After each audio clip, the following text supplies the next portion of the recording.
compartir deliciosos instantes de sabiduría y amor.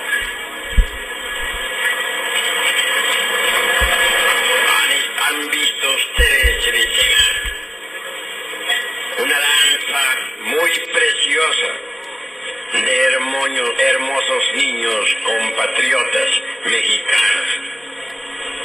Ahora voy a explicarles a ustedes algunos aspectos muy importantes de nuestra antropología gnóstica.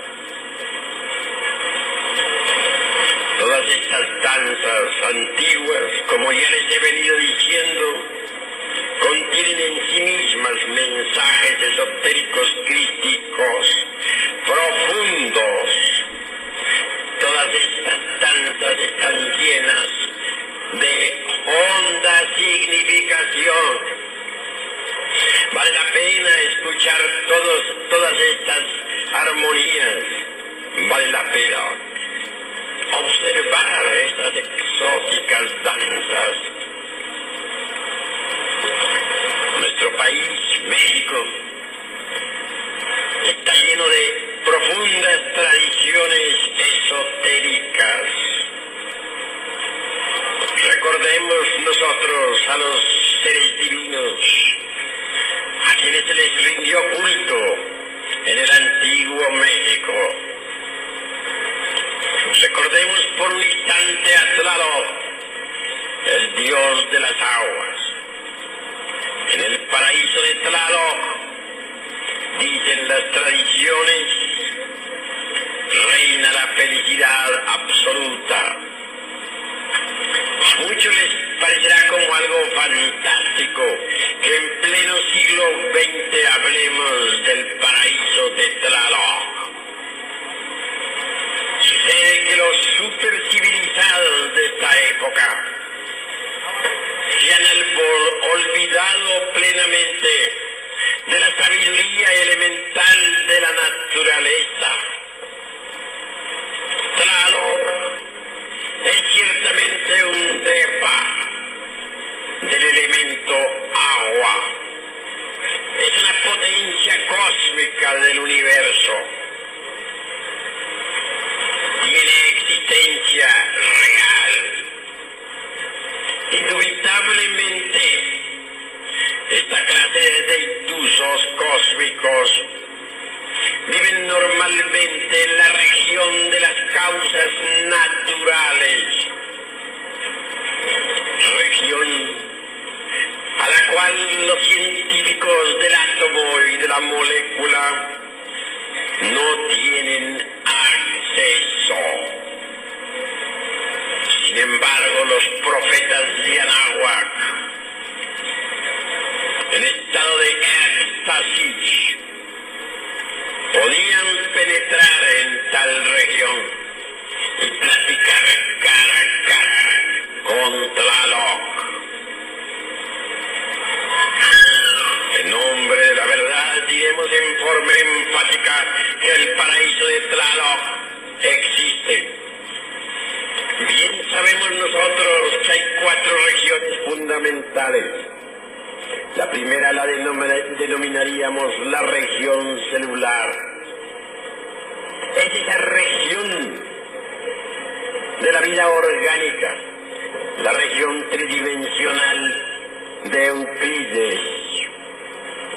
La segunda es el mundo mineral sumergido, que no lo pueden negar los científicos porque existe y las minas y el interior de la Tierra lo demuestran. Nosotros vivimos físicamente en la costra del reino geológico de la Tierra, en la costra mineral. La tercera región es el mundo molecular. Y la cuarta, el mundo electrónico. Desde un punto de vista cósmico y gnóstico, diríamos que el mundo molecular está constituido por las regiones astral y mental. Y en cuanto al mundo electrónico solar, está formado por los mundos de las causas naturales, por el mundo de la conciencia universal y por la región del espíritu puro. Allí hay 4 regiones y esto es necesario comprenderlo. La región de Tlaloc es formidable, extraordinaria, maravillosa. Tlaloc vive en el mundo causal. Cuando se habla de Tlaloc, se refiere a ese mundo de las causas naturales en el cual vive.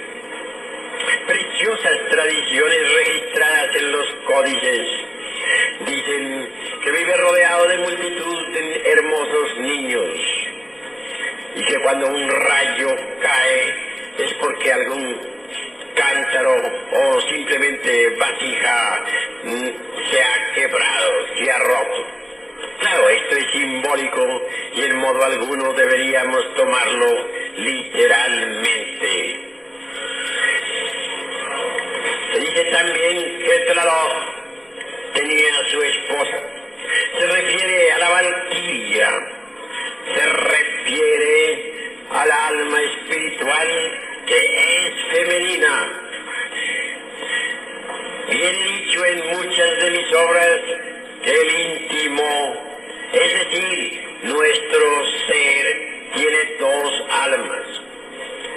La una es el alma espiritual, la otra es el alma humana. El alma humana es masculina, el alma espiritual lo es femenina. Este es el par de gemelos dentro de nosotros mismos.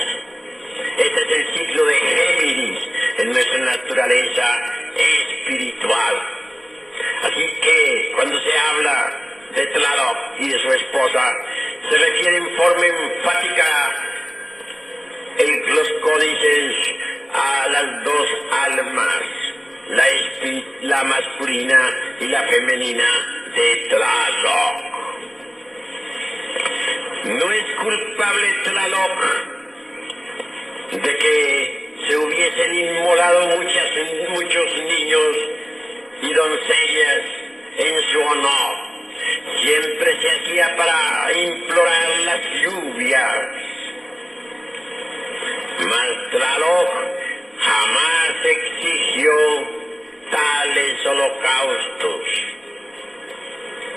Algún día me encontraba en estado de mantella, quiero decir samadhi, que podría traducirse en el mundo occidental como éxtasis.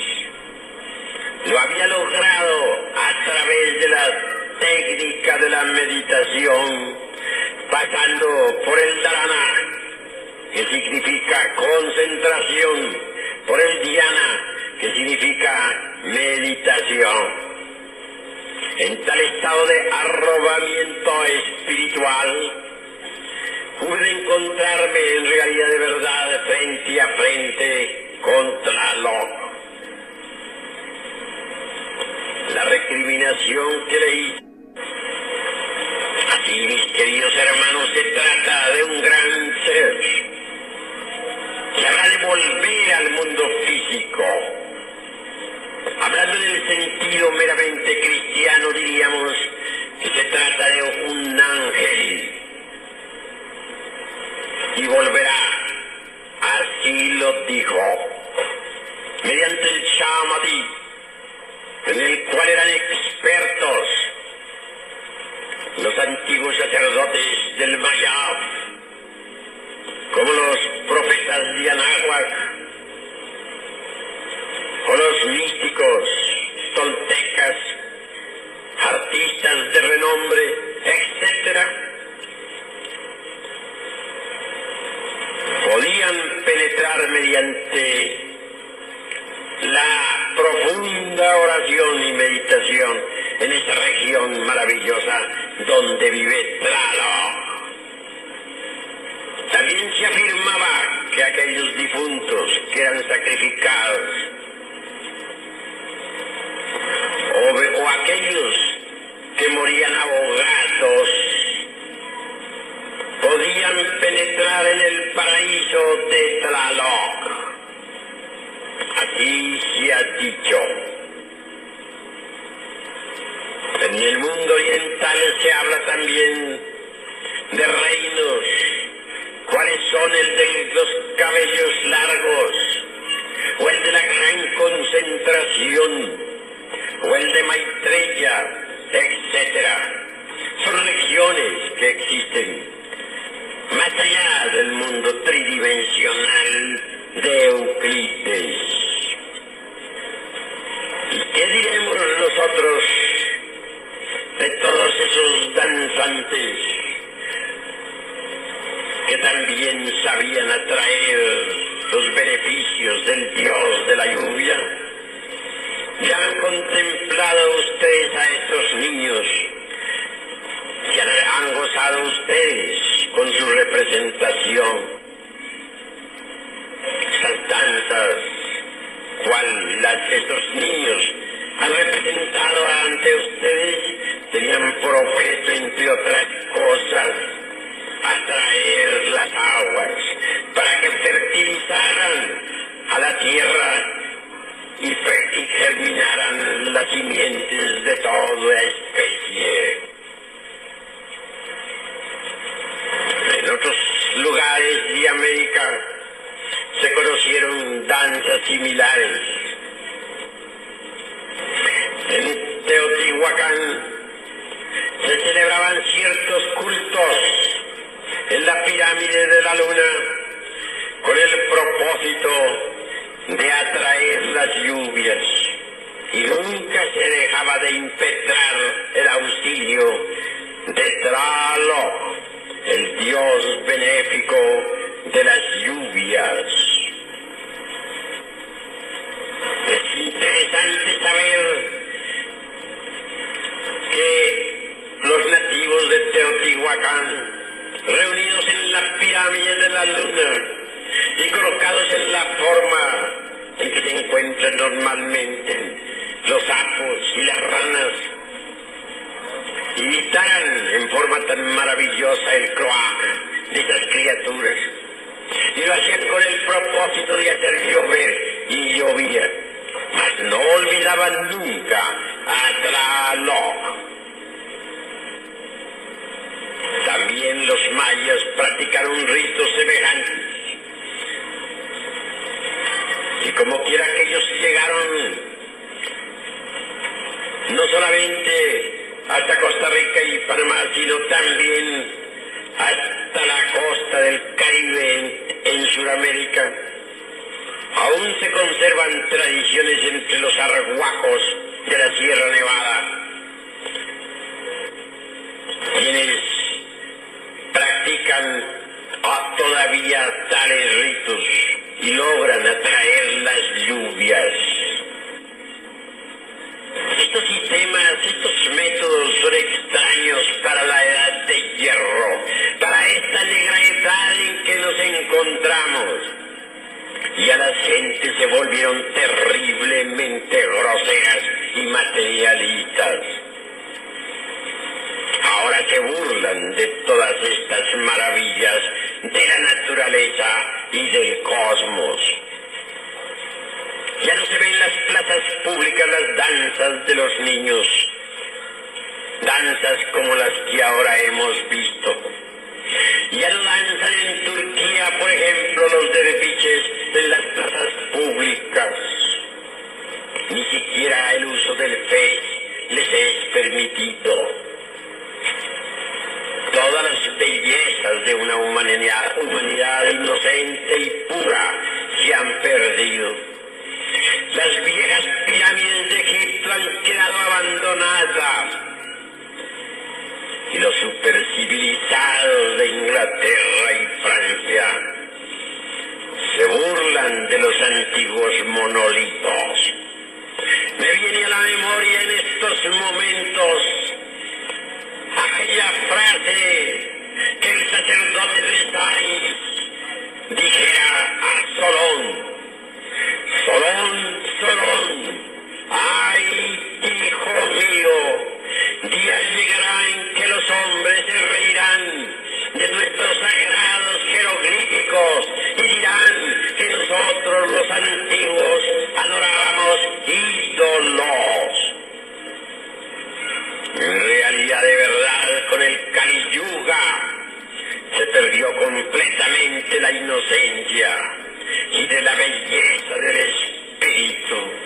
Ya no se recuerda sino las pirámides que como cadáveres han quedado entre las arenas sombrías del desierto. Ya no resplandecen las danzas de Leuci. Las sacerdotisas de aquellos tiempos han desaparecido entre las tinieblas del tiempo y ni siquiera llegan a los profanos oídos los sonidos de sus flautas maravillosas. El encanto de los druidas tan solo ha quedado como una figura que se desliza entre los cipreses del tiempo. Ya no se ven aquellas sacerdotisas druidesas ceñidas con sus coronas de laurel en la vieja Europa. Las danzas de los vikings entre la tierra de los autóctonos o en la península de Escandinavia han desaparecido.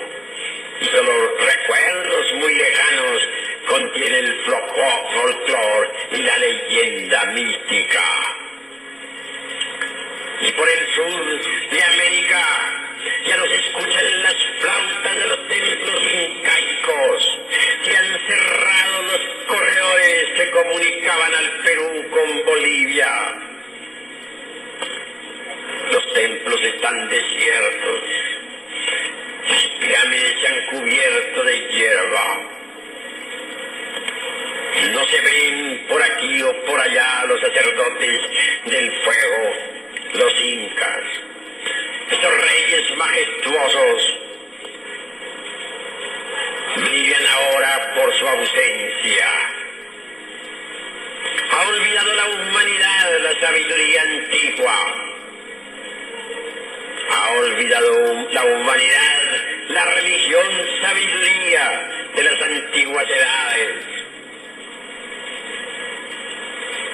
Con gran dolor vemos nosotros ruinas y solo ruinas. ¿Qué saben las gentes de esta época con respecto a la sabiduría de los lemures o de los ¿Y qué diremos de Huehueteotl, el dios viejo del fuego? Un ídolo para los ignorantes ilustrados, una carcajada, un sarcasmo, una idolatría, un fetiche y nada más. Mas los gnósticos no pensamos así. Huehueteotl es el fuego universal que arde en esta creación. Recordemos que el Cordero de Dios que borra los pecados del mundo es el fuego. Sobre la cruz del mártir del Calvario está explicado el sentido del Cristo. Muchos volúmenes inmensos se han escrito para explicar al Cristo. Mas en verdad, con solo 4 letras está explicado. Y esas 4 letras están escritas sobre la cruz del Gólgota. Ignis natura renovatur integra. El fuego renueva incesantemente la naturaleza.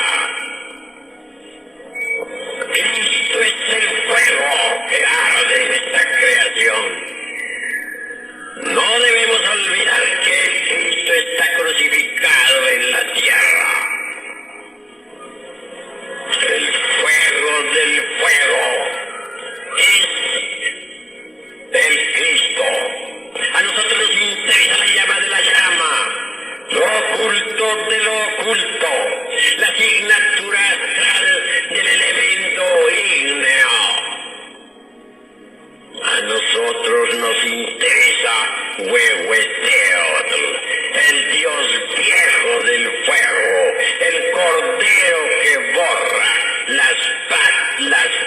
altas del mundo. Así que el Cristo cósmico nunca ha sido otra cosa más que el fuego. Hermanos, les he invitado a la reflexión, les he invitado al estudio esotérico de todos estos esplendores crísticos, gnósticos y antropológicos. El fuego es la vida. En realidad, de verdad, existimos con el advenimiento del fuego. Dejamos de existir cuando el fuego abandona la forma. Antes de que la falsa aurora apareciera sobre la tierra, aquellos que sobrevivieron al huracán y a la tormenta alabaron al fuego, y a ellos se les aparecieron los heraldos de la aurora. El Cordero con la cruz sostenida sobre una de sus patas, nos invita a la reflexión. La cruz es completamente fálica y iónica. Bien sabemos nosotros que el falus vertical, al introducirse dentro del ionis formal, hace cruz. La cruz, pues, es el elemento básico para el desarrollo del fuego sagrado en la espina dorsal del asceta gnóstico. Representar al fuego como un cordero parecería como antitético, como incongruente. Pero es que el Cordero de Dios es Cristo. Es el Cordero que se sacrifica por la humanidad. Es el fuego crucificado en la tierra. El fuego que debe arder en cada uno de nosotros mediante el esoterismo crístico. Amigos, al entrar nosotros en este análisis superlativo de algunos aspectos de la antropología gnóstica, no debemos olvidar también al elemento aire. Jamás deberíamos olvidar a Ejecatl, el dios del viento, el dios del movimiento cósmico. Ejecatl es un gran maestro, un ángel, es el señor del movimiento. Obviamente la ciencia del movimiento es profunda, terrible. Uno puede pasar años y años y años estudiando tal ciencia y no llegaría jamás a un límite. El movimiento cósmico está lleno de muchos misterios. Ejecatl, el dios del viento, es precisamente especialista en el movimiento cósmico. Más allá de todo esto hallamos nosotros precisamente a la madre del mundo. Ante ella tiemblan todos los elementales del elemento mineral, del elemento tierra. Así, queridos hermanos que hoy me escuchan, en el México antiguo se rindió culto a los dioses elementales de la naturaleza y del cosmos, con las danzas sagradas, con los ritos, con la oración, con la meditación, se invocaba a los intrusos del fuego, de los aires, de las aguas y de la tierra. Mas en el fondo de todos los misterios nunca dejaba de brillar la figura hierática y terrible de nuestro Señor Quetzalcóatl. Este Quetzalcóatl se pierde en la noche de los siglos. Cada sacerdote se consideraba a sí mismo un Quetzalcóatl en Tula. Pero en el fondo lo que sucedía era que los sacerdotes que se cristificaban tomaban el nombre de Quetzalcóatl, el dios sol. Por el camino de la regeneración debemos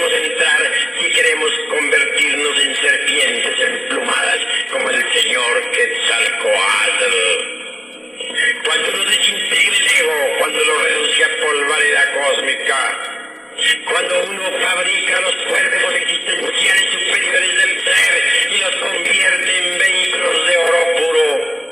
Cuando uno levanta la antorcha para iluminar el camino de los demás, cueste lo que cueste, incuestionablemente se convierte por tal motivo en una serpiente emplumada, en un Quetzalcóatl. No bastaría solamente despertar el fuego sagrado, no bastaría solamente despertar el Kundalini Shakti para hacerlo subir por el canal medular espinal hasta el cerebro y pasarlo de allí al corazón. En realidad, de verdad, uno no podría gozar del poder contenido en los chakras, discos o ruedas magnéticas si no ha sido devorado previamente por la serpiente. Ahora debemos explicarnos aquellas palabras del Chilambalán de Chumayel. Es necesario ser devorados por la serpiente. Es urgente convertirnos en serpientes. En el Popol Vuh se cita el caso de Volga. De Botán, dispense. Este Botán era un dios del antiguo México. Este Botán también es citado en Escandinavia entre los nórdicos. Y dijo: yo pude penetrar por el orificio que conduce al interior de la tierra. Yo pude penetrar por este camino lleno de serpientes, porque yo soy también una serpiente. Todo aquel que ha sido devorado por la serpiente se convierte en serpiente. Y Botán fue devorado por la serpiente. Los druidas en